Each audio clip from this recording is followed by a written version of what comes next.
La urodinamia es la disciplina que estudia la función y la disfunción del tracto urinario.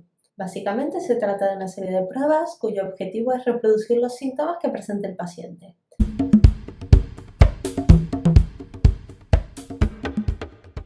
Cuando recibimos un informe, normalmente este viene dividido en 5 partes: la historia clínica, la exploración física, la flujometría, la cistomanometría y el estudio presión-flujo, pudiendo estos 3 últimos ir acompañados de electromiografía o no. Este vídeo está dirigido a profesionales de la salud. Si no lo eres, puedes consultar el vídeo correspondiente con un contenido más adecuado y comprensible en el área mujer. Os dejamos un enlace en la descripción.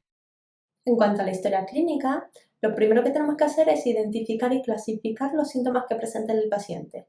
Normalmente estos se clasifican en síntomas de la fase de llenado, síntomas de la fase de vaciado u otros síntomas. Es importante también hacer mención a otras patologías, a la medicación que esté tomando, intervenciones quirúrgicas anteriores y patologías o problemas prostáticos u obstétricos. Pasamos a la exploración física. Primero colocaremos al paciente en posición de litotomía con unas ganas moderadas de orinar y empezaremos explorando los dermatomas sacros. Esto nos dará información sobre la sensibilidad perineal, el tono del suelo pélvico, el reflejo bulbocavernoso y el control de esfínteres. Además de esto, también le solicitaremos al paciente que realice algún esfuerzo, como puede ser toser, para observar si hay alguna fuga o no. En el caso de los hombres, es interesante también determinar el tamaño y la consistencia de la próstata, y en el caso de las mujeres, la fuerza, resistencia del suelo pélvico, cicatrices obstétricas y presencia o ausencia de prolapsos.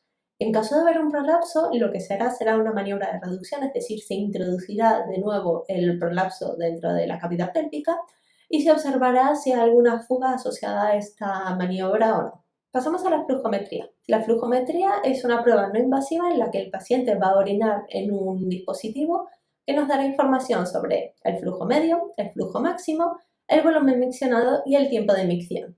De forma complementaria podemos intentar estimar el residuo postmiccional, que es la cantidad de orina que ha quedado dentro de la vejiga tras orinar, mediante ecografía o bien mediante cateterismo. A la hora de interpretar los resultados de una flujometría, es importante saber que el flujo miccional máximo y el flujo medio son dependientes de la edad, del sexo y del volumen miccionado, por lo cual se han establecido unos nomogramas que nos facilitan la interpretación de estos parámetros. También vamos a poder ver si hay un tiempo miccional aumentado, si hay un calibre miccional disminuido y si el residuo postmiccional es o no significativo. Pasamos a la cistomanometría. La cistomanometría es una prueba invasiva no dolorosa en la cual estudiaremos las presiones internas a la vez que hay un llenado artificial de la vejiga. Esto quiere decir, previa asepsia y antisepsia se realizarán 2 sondajes al paciente, uno vía uretral hasta la vejiga y otro vía anal hasta el recto. Con esto obtendremos la presión vesical, la presión abdominal, que es la presión estimada alrededor de la vejiga, y la presión que se genera cuando el detrusor se contrae, que esa sería la presión del detrusor. Con la cistomanometría pretendemos estudiar 5 parámetros: la sensibilidad, la capacidad cistométrica máxima, la acomodación vesical, la presencia o ausencia de contracciones del detrusor y la función uretral. En cuanto a la sensibilidad, nos valdremos del feedback que nos esté dando el paciente, que está en todo momento hablando con nosotros para decirnos cuándo tiene ligeras ganas de orinar, cuándo normalmente orinaría, cuándo aparece la urgencia miccional, etc. La sensibilidad puede ser normal, ser aumentada, disminuida, ser inespecífica o bien estar ausente. En cuanto a la capacidad cistométrica máxima, se trata del volumen de líquido que hay en la vejiga al finalizar la fase de llenado, es decir, cuando ya el paciente no puede más y necesita orinar, cuando hay alguna molestia, incomodidad por el paciente o bien si aparece dolor durante la prueba. Pasamos a la acomodación. La acomodación vesical nos relaciona la variación del volumen de la vejiga con la variación de la presión vesical.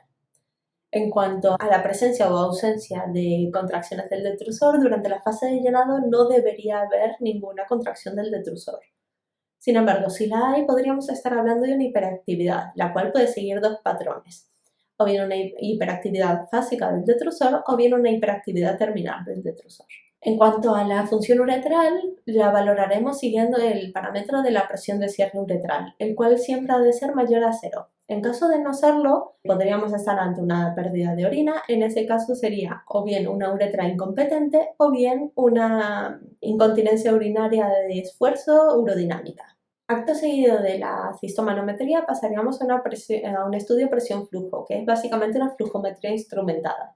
Utilizaríamos los mismos sondajes que usamos en la cistomanometría para estudiar la presión de las presiones internas a la vez que el paciente orina. En este caso nos dará información sobre la contractilidad de la vejiga, es decir, si la contracción es normal, si es hipocontráctil o bien si es acontráctil. También podremos, basándonos en el índice de contractibilidad, determinar si esta contracción es fuerte, normal o débil.